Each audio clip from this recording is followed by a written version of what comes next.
بسم اللہ الرحمن الرحیم۔ گاؤں جنجاتے رائے بند روڈ لاہور میں علاقے کی معروف ہر دل عزیز سماجی شخصیت حاجی محمد اشرف جٹ مرحوم کے ختم جہلم پر بابرکت محفل مسجد و مدرسہ تعلیم القرآن میں منعقد ہوئی، جس میں مرحوم کے عزیز و اقارب، رشتہ دار، دوست احباب اور اہل علاقہ کی کثیر تعداد نے شرکت کی۔ محفل کے میزبان مرحوم کے صاحبزادے چودھری عابد علی، چودھری عادل عمر اور بھائی چودھری محمد حنیف تھے۔ محفل پاک میں چودھری محمد ظفر سندھو، چودھری لیاقت مان اور چودھری طارق سندھو نے خصوصی طور پر شرکت کی اور مہمانوں کو خوش آمدید کہا۔ محفل میں حاجی محمد اشرف جٹ کی روح کے اصال ثواب کے لیے تلاوت قرآن پاک، نعت رسول مقبول صلی اللہ علیہ وآلہ وسلم، ذکر و اذکار اور درود پاک کے نذرانے پیش کیے گئے۔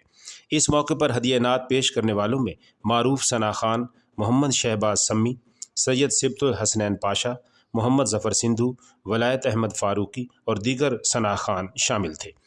محفل میں نوجوان دینی سکالر علامہ ڈاکٹر محمد وقاص جعفر نے مرحوم کے ختم چہلم کے حوالے سے خوبصورت خطاب کیا اور حاجی محمد اشرف جٹ کی مغفرت اور درجات کی بلندی کے لیے دعا کی۔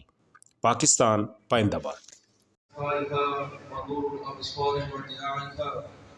وعلى آله وصحبه وبارك وسلم عليه اللهم لا تدع لنا ذنبا إلا غفرته ولا هما إلا فرجته ولا دينا إلا قضيته ولا حاجة من حوائج الدنيا والآخرة إلا قضيتها يا أرحم الراحمين